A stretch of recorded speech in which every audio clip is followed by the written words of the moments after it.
l'État d'Israël et l'armée n'ont pas attendu trop longtemps avant de réagir et ils ont tout de suite pris la responsabilité.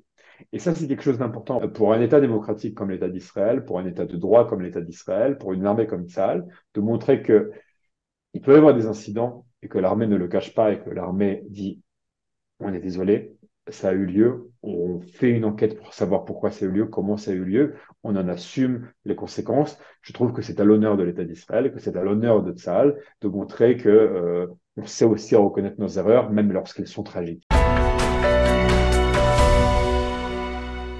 Eh bien, nous avons le plaisir d'être en ligne avec Julien Baloul. Julien, bonjour, Boker Tov. Bonjour. Merci d'être avec nous ce matin. Je rappelle que vous avez été journaliste, vous avez été porte-parole de l'armée israélienne et vous êtes aujourd'hui un influenceur très connu sur les réseaux sociaux. Et avec vous, je voudrais essayer de voir comment l'État d'Israël doit faire face sur le plan de la communication après ce qui s'est passé à Dir el-Balar et cet incident malheureux qui a coûté la vie à 7 travailleurs humanitaires. Comment Israël peut essayer d'expliquer à la communauté internationale ce qui s'est passé et en obtenir, en tirer le moins de dégâts possible, on va dire. C'est vrai c'est une affaire qui est explosive. Je crois que hier, la une du Yediot, enfin de Ynet, hein, donc le site d'info du Yediot, on parlait d'un tournant peut-être stratégique dans la guerre, parce que c'est une catastrophe évidemment, et c'est un drame. Et moi, ce qui m'a frappé, c'était de voir que certains, et hier, avant-hier, j'étais sur un plateau télé, enfin à distance, sur le chaîne française, il y avait des gens en plateau qui expliquaient que ce n'était pas une erreur, que c'était une frappe volontaire de l'armée israélienne pour effrayer ensuite les autres travailleurs humanitaires, effrayer les autres ONG, pardon, et les faire partir de la bande de Gaza, et pour en fait avoir la place libre que ce n'était pas une frappe involontaire. Alors j'étais évidemment estomaqué d'entendre ce genre d'accusation, d'autant que c'est une ONG qu'Israël reconnaissait comme crédible, fiable et pas Oui. impliquée dans le terrorisme à l'inverse de d'autres. Donc c'était probablement inquiétant de voir ça. Et à l'inverse, je trouvais que la réaction de l'État d'Israël et de l'armée avait été bonne et honnête, puisque l'État d'Israël et l'armée n'ont pas attendu trop longtemps avant de réagir, ce qui est quand même quelque chose d'important, et ils ont tout de suite pris la responsabilité. Et ça, c'est quelque chose d'important parce que je pense que pour un État démocratique comme l'État d'Israël, pour un État de droit comme l'État d'Israël, pour une armée comme Tsahal, de montrer que il peut y avoir des incidents et que l'armée ne le cache pas et que l'armée dit on est désolé, ça a eu lieu, on fait une enquête pour savoir pourquoi ça a eu lieu, comment ça a eu lieu, on en assume les conséquences. Je trouve que c'est à l'honneur de l'État d'Israël, que c'est à l'honneur de Tsahal de montrer que on sait aussi reconnaître nos erreurs, même lorsqu'elles sont tragiques. Et pourtant, vous savez, on dit faute avouée est à moitié pardonnée. Les dirigeants israéliens, le chef d'état-major, le premier ministre, même le président qui a téléphoné à José Andrés, le patron de l'ONG World Kitchen Central, les Israéliens, dans leur ensemble, ont reconnu leur erreur, comme vous l'avez dit. C'est un point important, mais on n'a pas l'impression que finalement ça fait baisser la tension et on a l'impression que c'est une très bonne occasion pour mettre Israël sur le banc des accusés, pour le pointer du doigt et pour lui le montrer, lui dire, eh bien, vous voyez, voilà ce qu'on redoutait est en train d'arriver. C'est exactement ça, c'est qu'en fait l'incident arrive à un moment crucial de la guerre où la communauté internationale perd patience et beaucoup souhaiteraient qu'Israël mette fin au combat, alors que, enfin, on va le rappeler, il y a tout de même une partie de l'organisation terroriste qui n'a pas été détruite et les otages qui ne sont pas revenus. Donc concrètement, on demande à Israël, bah, vivez avec la menace terroriste, faut aussi le rappeler.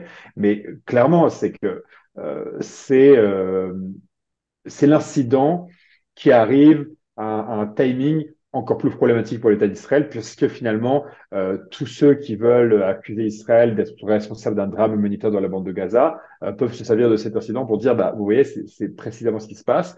Je passe évidemment pas en revue les tweets des filles qui disent Israël, crime de guerre, génocide, ils attaquent maintenant l'aide humanitaire, ils ont bombardé, etc., etc. Mais Daniel, j'ai envie de vous citer un autre incident dans les années 90 Oui. au Liban. Shimon Peres, je pense que vous voyez très bien de quoi je Par parle, Cana. exactement, qui se passe, me semble-t-il, pendant même une conférence de presse de Shimon Peres. C'est pour ça au moment où il apprend l'incident, avec donc une frappe involontaire de l'armée israélienne sur une école de l'ONU, c'est bien cela? Une Oui, base de l'ONU en tout c'était des cas. réfugiés dans un camp, effectivement. Voilà. Et 85 donc morts. exactement, 85 morts, et qui met fin à l'opération israélienne, me semble-t-il. En tout cas, qui empêche Israël de poursuivre son opération antiterroriste au sud Liban Et et ça aura qui un va la... impact politique déterminant puisque les Arabes israéliens, à partir de cette attaque, eh bien, vont boycotter les élections les élections au suffrage universel entre Shimon Peres et Benjamin Netanyahou, donnant d'une certaine manière la victoire à Netanyahou. Exactement, exactement. Donc il y a eu Bon, des conséquences politiques internes. oui. Là, je pense pas qu'il y aura des conséquences politiques internes sur cette affaire, d'autant que, on va le rappeler, la rue arabe israélienne est particulièrement calme. Depuis cette guerre, on est très très loin des craintes qu'on peut avoir. En revanche, oui, sur les conséquences internationales, on peut les voir. Alors, parmi l'argumentaire qu'Israël peut avancer, est-ce que Israël peut dire la preuve que c'est involontaire, c'est que depuis le début de la guerre, eh bien, nous-mêmes avons subi des pertes. Nos otages, par exemple, ramenaient cet incident terrible de la mort de 3 otages qui ont été tués par des soldats israéliens parce qu'ils pensaient qu'il s'agissait de terroristes, ils soupçonnaient qu'il s'agissait de terroristes. Et on sait qu'il y a aussi une partie, malheureusement, des soldats israéliens qui ont été tués par des tyranides. Donc, on est en guerre, on est dans un contexte difficile. Est-ce que ça, c'est un argument que la communauté internationale peut entendre? Je pense que l'argument de la guerre est entendable, l'argument de la guerre en terrain urbain, Oui. dans un terrain qui est également très densément peuplé, est audible. Par contre, le problème, c'est que je crois à ce stade de la guerre, c'est des arguments qui sont plus difficilement audibles. C'est-à-dire que si au début de la guerre, on avait pu dire, bah, écoutez, enfin voilà, on fait la guerre en terrain urbain, le Hamas est caché dans les écoles, le Hamas est dans les mosquées, etc., etc. L'intensité de la population est telle que voilà. Mais aujourd'hui, ils vont nous dire c'est une raison de plus pour arrêter. Ça suffit maintenant, il y a eu assez de drames, même vos otages on en payé le prix, etc., etc., etc. Je crois vraiment qu'à l'heure actuelle de la guerre, mis à part assumer et dire voilà, nous sommes responsables de ce drame, nous en sommes désolés, nous ferons en sorte que ça ne se reproduise pas, mais je pense que malheureusement, Israël devra faire preuve de fermeté si l'État d'Israël veut poursuivre son opération jusqu'au bout, aller jusqu'au bout de Rafah, etc., etc., en disant voilà, on a vu ce qui s'est passé, voilà les mesures qu'on va prendre pour ne plus que ça se reproduise, voilà les résultats de l'enquête précisément, on fera en sorte que ça ne se reproduise plus, mais nous n'avons pas le choix. Nous avons encore une mission à remplir et nous avons une organisation terroriste à détruire. Quel est le degré, d'après ce que vous ressentez, Julien, sur les réseaux sociaux, quel est le degré d'hypocrisie et de mauvaise foi dans le rejet de toute excuse d'Israël ou dans le positionnement, on va dire, des chancelleries à travers le monde, des Américains par exemple, des Européens aussi? Est-ce que tout est mu par une forme d'hypocrisie ou alors il y a véritablement des gens qui se soucient très sincèrement de ce qui se passe actuellement dans la bande de Gaza et ou qui sont peut-être prisonniers, on va dire, d'une forme de propagande de la part du Hamas? Il y a vraiment des deux. Si je recite cette émission donc sur une chaîne française sur laquelle j'étais avant-hier, ce même invité qui donc parlait de l'association a dit moi si j'étais israélien je serais très inquiet pour l'avenir de mon pays. D'ailleurs j'ai pris la parole, j'ai dit écoutez je suis israélien, ça tombe bien.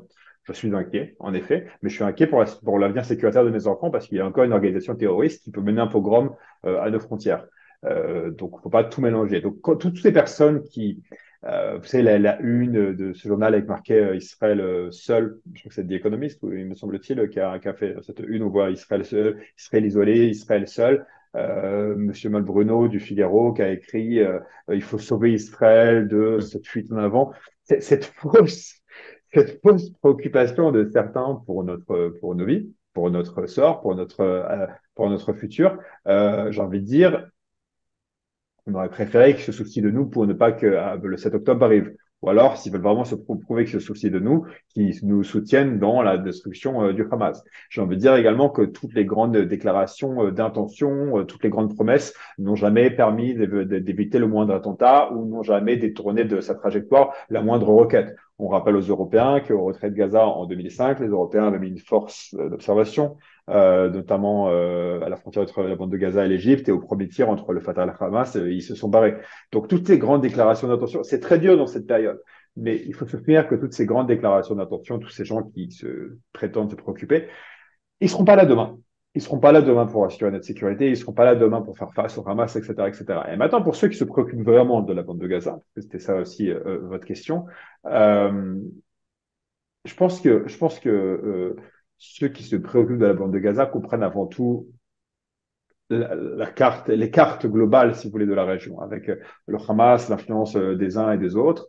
Et le fait est qu'aujourd'hui, aucun pays musulman n'a suspendu, remis en cause, annulé ces accords de paix avec Israël en dit long, et que chacun comprend vraiment ce qui est en train de se jouer au Proche-Orient.